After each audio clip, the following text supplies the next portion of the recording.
My name is Debby Felix. I'm an actor, a writer, and a businesswoman.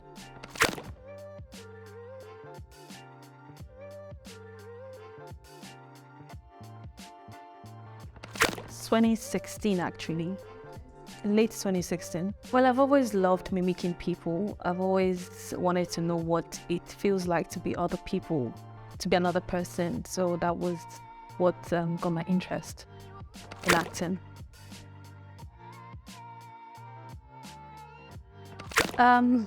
In my bedroom. Yes, on my own, talking to myself. Yes. Yes, but well, I grew up with my grandparents, sometimes my parents, so we were many in the house. It was like a mini estate, so like a lot of us. I grew up with many siblings, but my actual siblings we lived differently.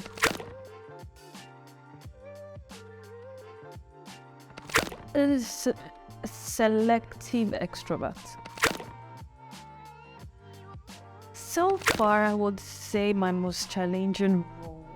I've had a lot of challenging roles, but I would say one of them was the Mystic River, where I played in it all because I had to take off my dress. I had to play the role of a witch, which I am not.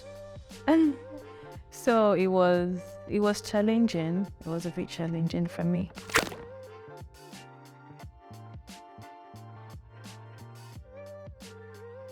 Beautiful Liars, yes, it wasn't my first time doing stage, but it was my first time on a big stage. The first time I did stage was Royal Arts Academy, where I went to school, acting school. That was the first time I did stage, so it was like a classroom thing, but there was still stage anyway because some people came in to watch.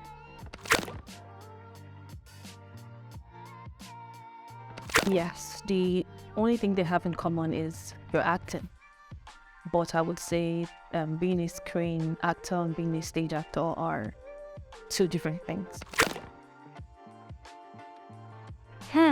What I look out for when I want to take up a role would be the story and the role. The story and the role. How do you know? Yes, I grew up in Benin City. Oh, like I always am a typical Benin girl, but it's inside the Waru way. I don't spring it out. Sometimes my ancestors want to disgrace me. The accents will come out, but I have tried over time. Well, it's not a bad thing. I'm proud. I'm so proud I'm from Benin. It has shaped my career in so many ways because Benin is a place filled with culture, arts, and history. So being with people, reading books in school and everything just kind of shaped who I am today, and especially my grandmother as well. She's an Edo woman. She encouraged me and my mother. So yeah, Benin as a whole shaped my career. Well, growing up anyway.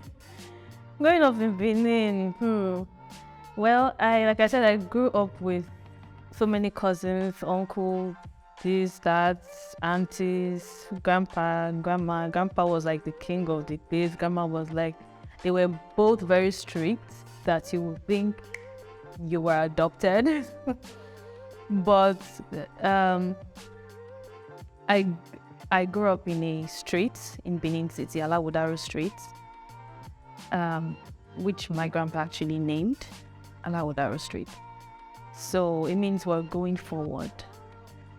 So it was like, it was nice because I got to experience the pure joy of childhood that does not just have to do with watching TV, playing games, but actually playing with your peers, Tales by Moonlight, with your grandma and your grandpa.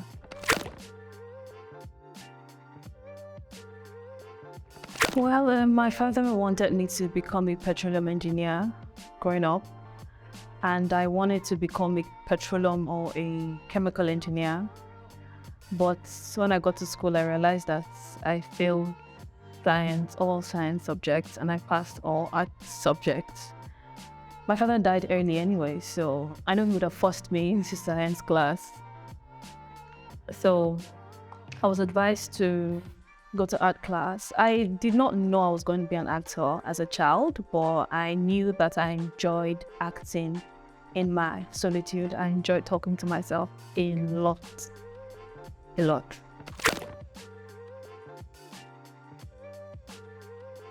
Nope, none at all. I did not do any form of acting in school.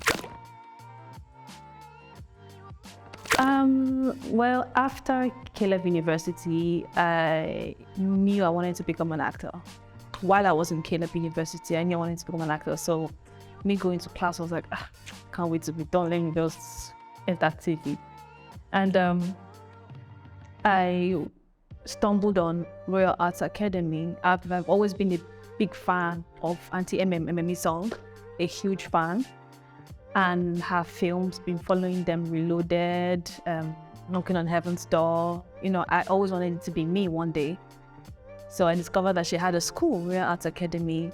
I enrolled for the school, and I went, and then we went for an audition for her sister, Odwak Isong. So went for the audition, and I don't think we went for the audition to get a role. I think, as what I heard then, went for the audition to know what an audition feels like, or to get like a small role or something. But she saw me, and somehow she felt the role was mine, and she gave me a lead role for a movie. So my first film was actually a lead role. It was Another Time. I played Henny. I was Nonso Odogu's daughter, Uncle Nonso. And I think Choma Chupuka was my mother. Something I can't remember, but yes, I fell in love with an older man. I fell in love with Kanika, but that's Nonso Odogu's friend. So it was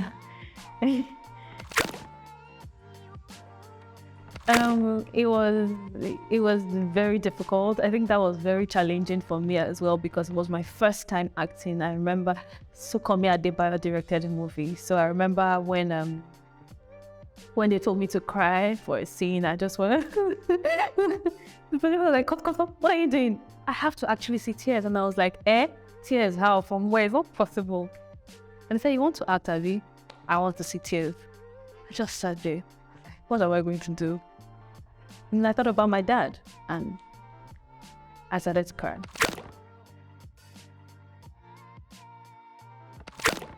The boy child wasn't exactly challenging. What about the boy child wasn't exactly challenging, because I felt like it was God ordained.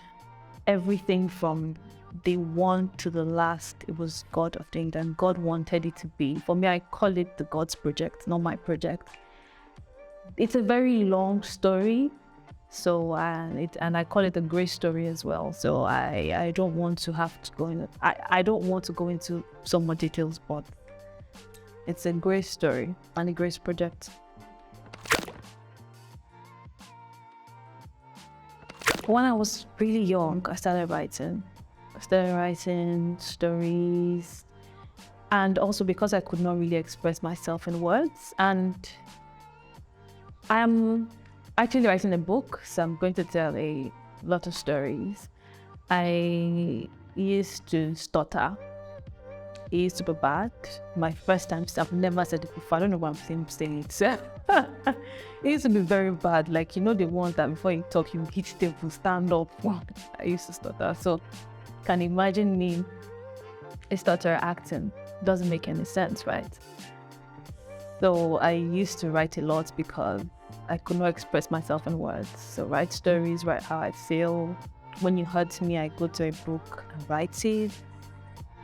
And I just grew up writing. And I discovered that I could write poems.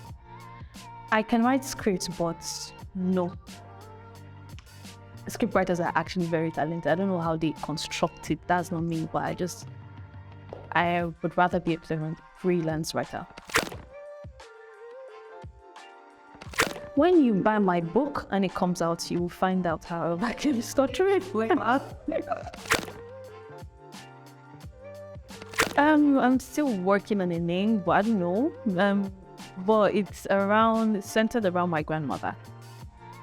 Yes, because she had a huge impact in my life, and in the part of where I stutter, she had a huge impact in my life. So maybe I don't know. No, when it comes out, this video makes you want to watch it. You watch it and say, so this girl used to stutter, but this girl still stutters. You never can tell.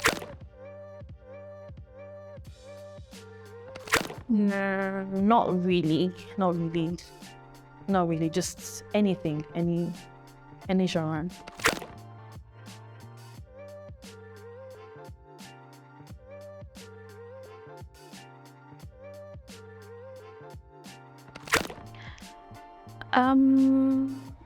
I think film is all about looking for originality.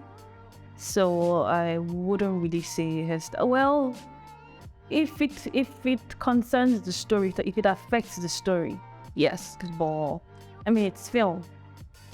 You have to tell a story, and it has to be as real as possible. So gone are the days where we had to use strictly light-skinned girls. Right now, it's either you are dark or you're light as far as you're talented. And like I said, I'm a businesswoman, fashion, and I'm going to be launching my clothing line soon. So yeah, I'm a big fan of African fashion. So you would see that as well.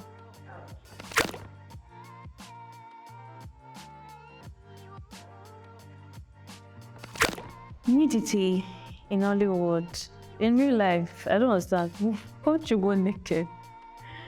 I don't see this is not African, it's not this. If you want to tell a story, then tell it right. So if it happens in Hollywood, we have no problem. But if it happens in Nollywood, I think Hollywood, they tell the story as it is. But in Nollywood, over time, we've been trying to protect it. If it works for the story, then I wouldn't exactly say I have a problem with it.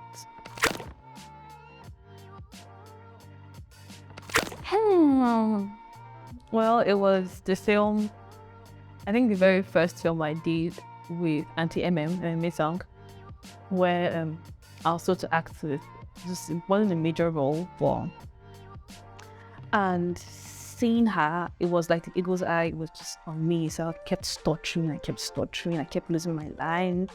I know when the sound man just drops it and oh my God, I'm dead. My friend then called me on the restroom and spoke to me, gave me the right words. And while I was in the restroom, he had the director, "Where's that girl? Where's that girl? What's your name? Would you come here? Come and read your lines. Say, filling your lines." So, even the actor was already irritated. That one thought I had a crush on him. That was why I was missing. He was like, "Look, this is not me. This is this person. Let me say, this is not Jude, okay? This is Samuel. This is not Jude. This is Sam. Samuel's the character. Forget Jude. I know I look like this." And I was like, "Uncle, it's because of Auntie MM." She was just staring at me, and and like I said, I've always been a huge fan, and I think I was just nervous. Yeah.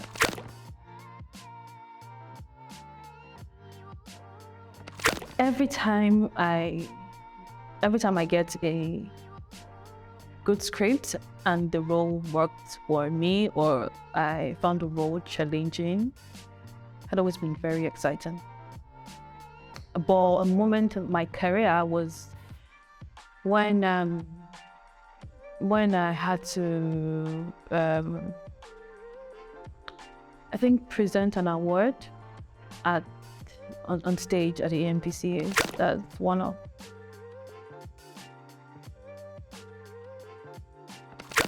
Yeah, I have.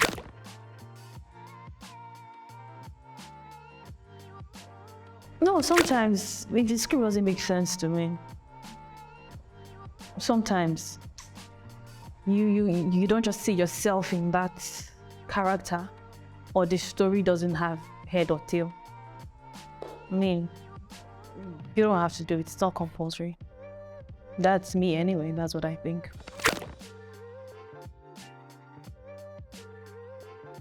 That one is out of it because this is my head. Science cannot enter. I don't even know how to even define physics. So, but if I was not an actor, I would have been a fashion designer, an African fashion designer, which you would see that part of me soon.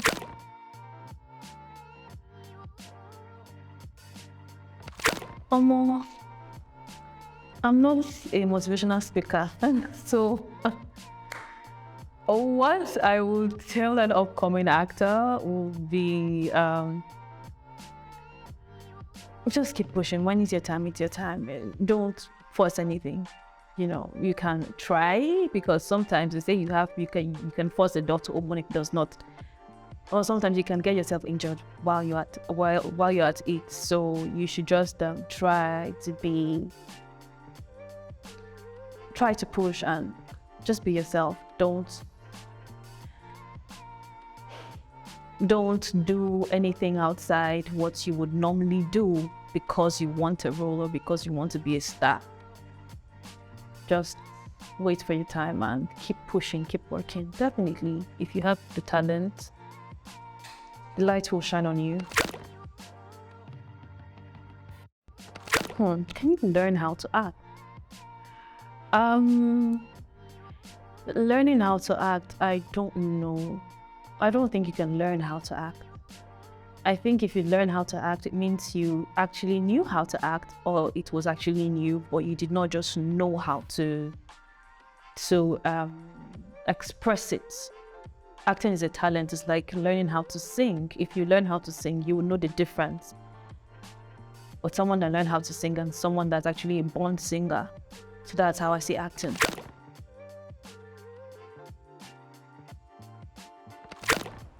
There are many directors, there are many producers, and they're all good. So hopefully I work with the good ones.